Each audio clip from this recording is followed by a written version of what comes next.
Hello everybody, and today I want to talk about my personal journey with vulnerability, how it's been difficult for me to recognize my own vulnerability, to share it, and how it's been hard for other people to see when I'm struggling and when I'm suffering.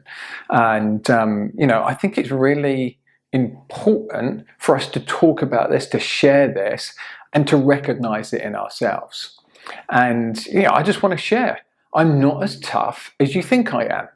Now, often, I get the kind of feedback of, oh, well, it's easy for you. You just do stuff, Lee. You're just one of these guys. You just make stuff happen. You just do stuff. It's who you are. And even when I'm sharing my vulnerability and I'm sharing my fear and my anxiety, people are like, oh, it's okay. It's going to work out for you. It's all right. And in that moment, what I really want is I want them to say, I understand. I hear your fear and it's okay. And usually, especially for men, I get this kind of, number one, they want to save you. So it's like they want to take it away. So it's like, you don't have fear. I've seen you. You get stuff done. You're successful. You've been successful in everything you do. You just do stuff. You're going to be okay. And maybe I will. That doesn't mean that I'm not feeling some fear, some anxiety about what it is I'm about to do, what's next for me, what's about to happen.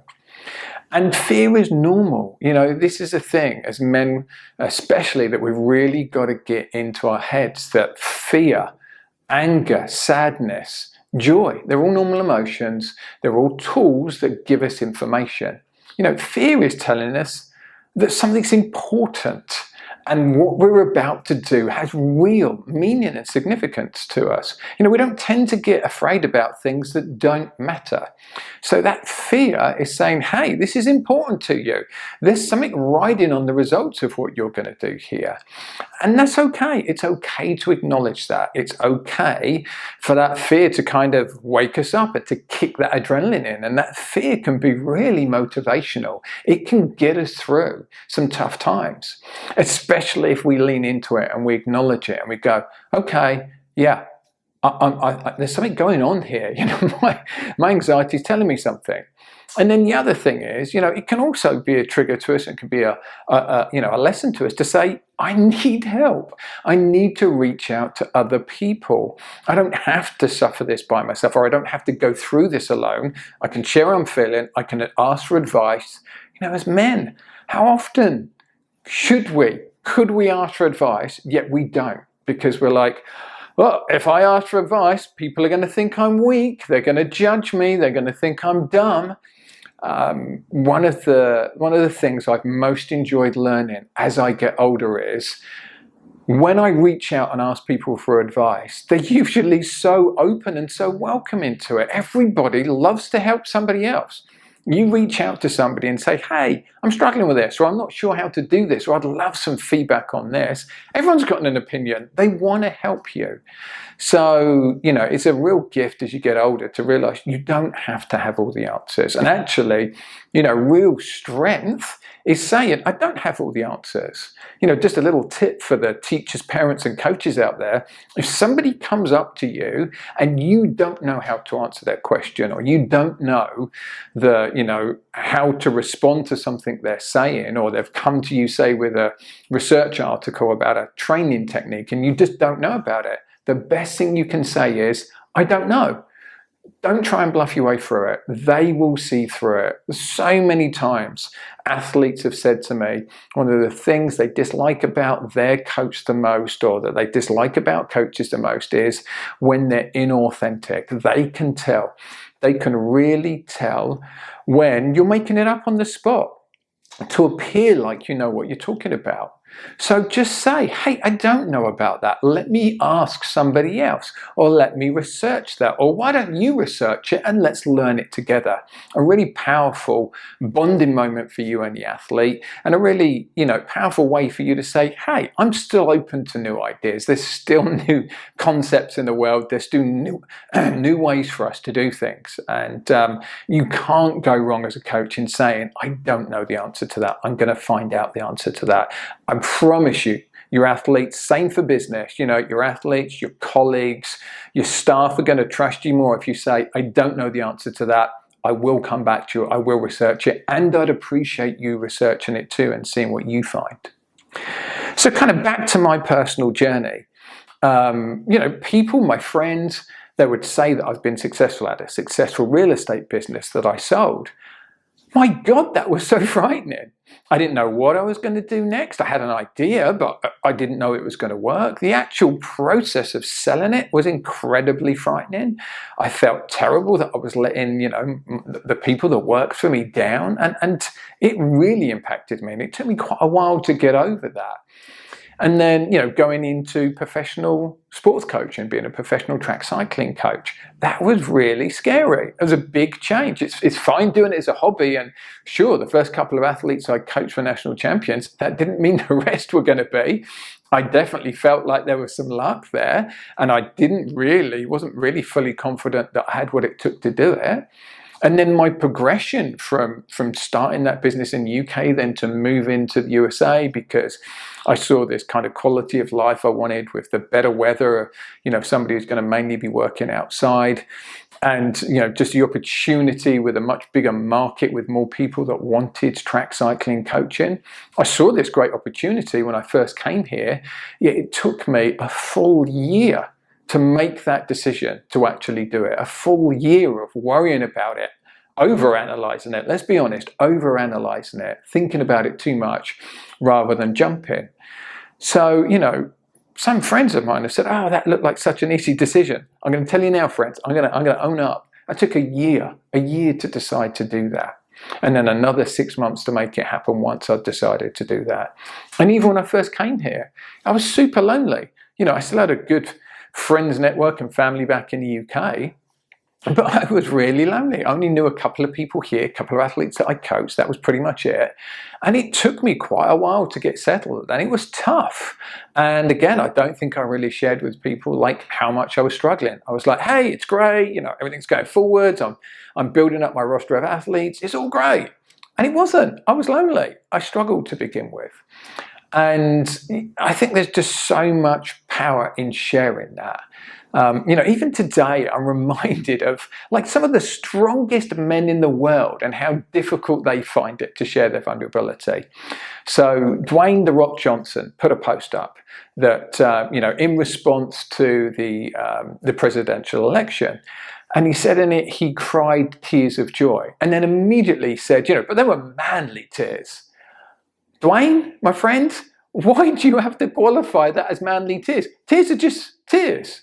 They come out of your body. It's an emotional response. They don't care whether they're manly or womanly or straight or homosexual. They're just tears. It's just emotion.